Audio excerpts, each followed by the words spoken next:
नमस्कार, मैं हूँ तृप्ति सराफ और आप देख रहे हैं अपना यूट्यूब चैनल मनोरंजन देखो। आज हम एक और कहानी लेकर आपके सामने आ चुके हैं।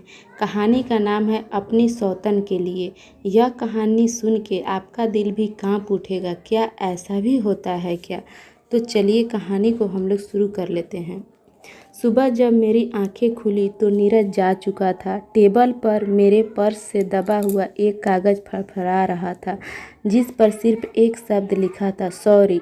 पहले भी नीरज के पास मुझसे बात करने के लिए शब्द का अकाल था, और आज भी वही कंजूसी। मैं जब बेसिन में हाथ धोने के लिए गई तो मुझे शीशे में अपनी सूजी हुई लाल आंखों में बीता हुआ कल किसी सपने की भांति दिखने लगा। 1 वर्ष पहले ही मेरी शादी हुई थी नीरज के साथ। हम दोनों एक दूसरे को देखे नहीं थे, लेकिन तस्वीर से परिचित जरूर थे।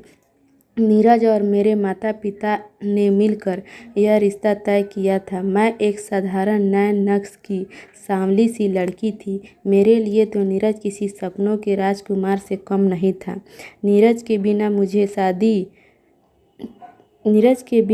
मुझे देख शादी के लिए हाँ कर दी। इसीलिए तो मैं उसे अपने जीवन का तारनहार ही समझ रही थी। मेरा यह मनमोहक सपना तब टूटा जब शादी के पहली रात को नीरज ने मुझे शाहीन के बारे में बताया। नीरज ने यह शादी घर वालों के दबाव में आकर की थी।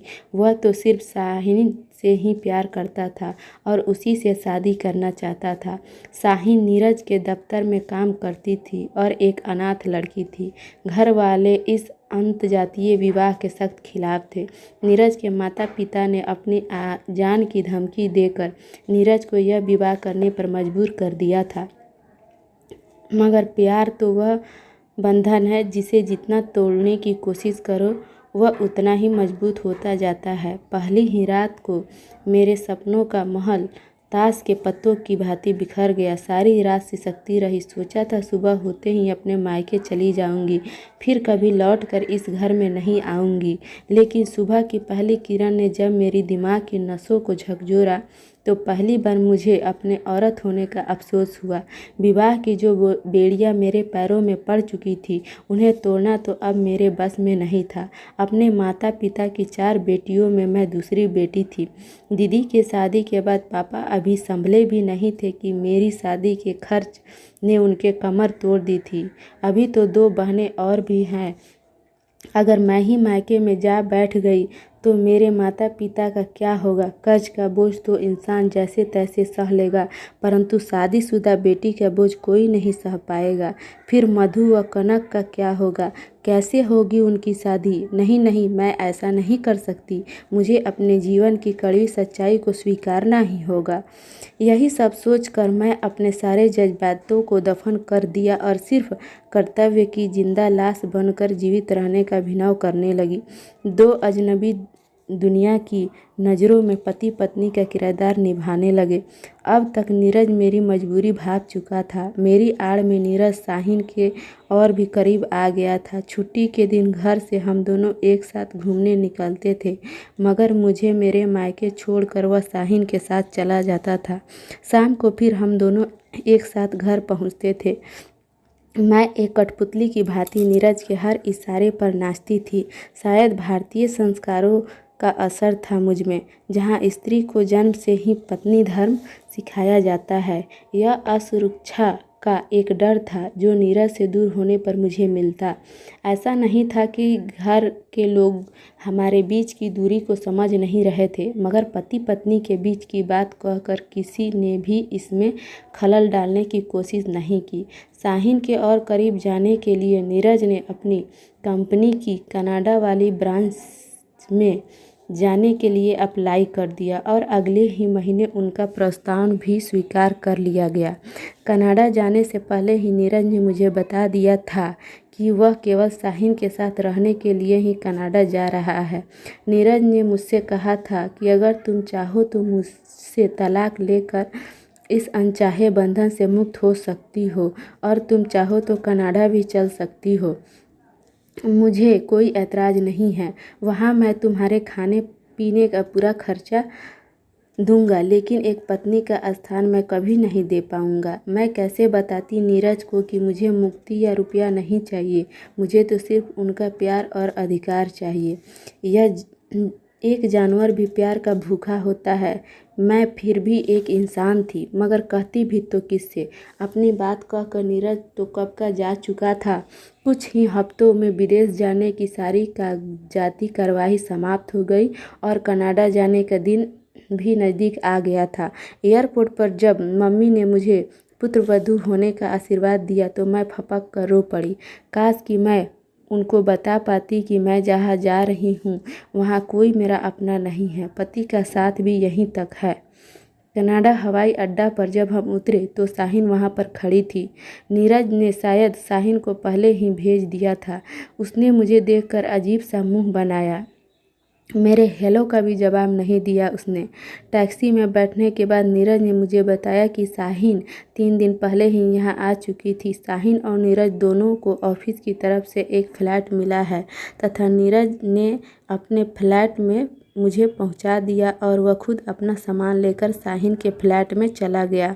कनाडा की राजधानी ओटावा में ही हम दोनों के फ्लैट थे। हम दोनों के फ्लैट के बीच की दूरी टैक्सी से 15 से 20 मिनट लगते थे, मगर अधिक पढ़ी लिखी ना होने और संकोची स्वभाव के कारण मैं अकेली बाहर नहीं निकल पाती थी। नीरज अपने वादे के मुताबिक मेरी हर ज़रूरत का ख्याल रखता था। हर दिन ऑफिस जाते समय आकर पूछ जाता था, तुम्हें किसी चीज़ की ज़रूरत तो नहीं है, और मैं इनकार में सिर हिला देती थी। कैसे कहती, जिस चीज़ की ज़रूरत है वह तो तुम कभी नहीं पूरा कर सकते, फिर पूछने का क्या फ़ायदा। यहाँ आए हुए 6 महीने से ज़्यादा हो गए थे, मगर हमारी बातचीत में बस औपचारिकता ही थी। अब मैं कमरे में बैठी बैठी उबने लगी थी। सारा दिन किताबों से दिल बहलाती। भाषा की परेशानी के कारण अगल बगल भी नहीं जा सकती थी। एक दिन मैंने हिम्मत करके नीरज से कहा कि मुझे इस तरह खाली बैठना अच्छा नहीं लगता है, मैं भी कुछ करना चाहती हूँ। उस समय तो नीरज ने कुछ नहीं कहा, मगर 2 दिन बाद ही उसने मेरा दाखिला एक इंग्लिश स्पीकिंग कोर्स में करवा दिया और कहा, तुम पहले इंग्लिश बोलना सीख लो, फिर तुम्हें अपने आस पड़ोस में घुलने मिलने में परेशानी नहीं होगी। मैंने भी मन बना कर नई भाषा सीखनी शुरू कर दी। शुरुआत में थोड़ी परेशानी हुई, मगर मैं यहाँ अच्छे से महसूस कर रही थी। परदेशियों में सबसे बड़ी अच्छाई यह होती है कि वो आपको ज़्यादा कुरेदते नहीं हैं। आप जितना उन्हें दिखाओगे वो उतना ही देखते हैं, परंतु जज्बात सभी के एक जैसे ही होते हैं। तभी तो वहाँ जाकर मैं अपना हर गम भूल जाया करती थी। मुझे इंग्लिश सिखाने वाली मुख्य शिक्षिका लोबिया एक फ्रांसी नन थी। वह ओटावा के ही कार्लटन विश्वविद्यालय में अंग्रेजी भाषा की शिक्षिका थी। वह मुझसे छोटी बहन की तरह प्यार करती थी। उसकी उपदेशनात्मक बातों को सुनकर मुझे मानसिक शांति मिलती थी। उसने मुझे फ्रेंच बोलना भी सिखाया, क्योंकि यह फ्रेंच भी अत्यधिक मात्रा में बोली जाती थी। उसने मुझे विश्वविद्यालय की कैंटीन में सहयोगी रसोई के तौर पर रखवा दिया। मैं एक अच्छी पत्नी की तरह नीरज से इस बारे में भी पूछा। पहले उसने ना नुकुर किया, फिर कहा, जैसी तुम्हारी मर्जी। वैसे भी यहाँ पर किसी काम को छोटा या बड़ा नहीं समझा जाता है, लेकिन मैं तो बस अपना समय काटने के लिए यह नौकरी करना चाहती थी। सारा दिन कमरे में बैठकर अपनी किस्मत पर रोने से क्या हासिल होने वाला था। जब तक जिंदगी है जीना तो पड़ेगा ही। हंसकर जियो या रोकर जियो, यह तो मुझ पर निर्भर करता है। मुझे रोने या दुखी रहने से किसी को क्या फ़र्क पड़ेगा। अब मैंने फैसला कर लिया था कि मैं सारे गिलवे शिकवे भुलाकर सिर्फ अपने लिए जीऊँगी। इसीलिए मैंने सबको माफ़ कर दिया, चाहे वे मेरे बिना सोचे समझे मेरे शादी करवाने वाले माता पिता हो, या मेरे माँ बाप हो, या सबको धोखा देकर रखने वाले नीरज के माता पिता हो। मैंने किसी के प्रति मन में कोई मैल नहीं रखा। मैंने नीरज से भी कह दिया, तुम मेरे प्रति अपने मन में कोई आत्मगालिन मत रखो। मैं खुशी खुशी शाहीन के साथ अपनी ज़िंदगी बिताओ। हाँ, अगर तुम चाहो तो हम दोनों तलाक के कागजी कार्रवाई पूरी करके ताउम्र एक अच्छे दोस्त बनकर रह सकते हैं। मेरे इस बदलते व्यवहार से नीरज के दिल का बोझ शायद हल्का हो गया था। अब तक वह स्वयं को मेरा गुनहगार समझता था, अब वह भी मुझसे एक दोस्त की भांति व्यवहार करने लगा था।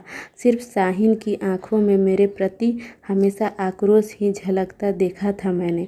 शायद वह मेरे और नीरज के रिश्ते को लेकर शंकित रहती थी। कारण भी स्पष्ट था, वह बार बार नीरज के ऊपर शादी करने के लिए दबाव डाल रही थी, मगर नीरज हर बार अनसुना कर देता था। एक दिन नीरज ने मुझे बताया कि शाहीन माँ बनने वाली है। मैंने नीरज को ढेरों बधाई दी।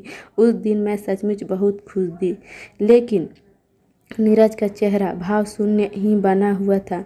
मैंने जब पूछा क्या कारण है, तो उसने बोला शाम को आकर बताऊंगा, कहकर वह चला गया। शाम को काफ़ी देर हो गया था। मैंने डिनर भी तैयार कर लिया था, मगर वह अभी तक नहीं आया। बारिश बहुत तेज़ हो रही थी, इसीलिए मुझे लगा कि अब शायद वह नहीं आएगा। हो सकता है ऑफिस से सीधे घर चला गया हो। यह सब सोचते हुए मैंने अकेले ही खाना खाया और सोने की तैयारी में थी कि नीरज का फ़ोन आ गया। वह मेरे फ्लैट के बाहर ही खड़ा था। शायद बारिश की तेज़ आवाज़ में मुझे कॉर बेल की आवाज़ नहीं सुनाई दी। मैंने जल्दी से दरवाज़ा खोला। जब वह अंदर आया तो उसके कदम लड़खड़ा रहे थे। शायद उसने बहुत ज़्यादा पी रखी थी। मैंने नीरज को सहारा देकर सोफे पर बिठाया और कॉफ़ी लाने के लिए जाना चाहा तो उसने मेरा हाथ पकड़ लिया। तुम मुझसे बहुत ज़रूरी बात करनी है। कनिका, यहीं बैठो। आगे की कहानी में हम मिलते हैं। तब तक के लिए आप यहीं तक कहानी समाप्त होती है। इसका अगला चैप्टर आपको अगले वीडियो में सुनने को मिलेगा। चैनल को अभी से सब्सक्राइब कर लीजिए, बेल आइकन की घंटी को दबाकर प्रेस कर लीजिए, ताकि हम कोई भी नई कहानी लाए तो सबसे पहले आपको सुनने के मिले। तो आपका बहुत बहुत धन्यवाद। मिलते हैं नेक्स्ट इसके पार्ट 2 लेवल में।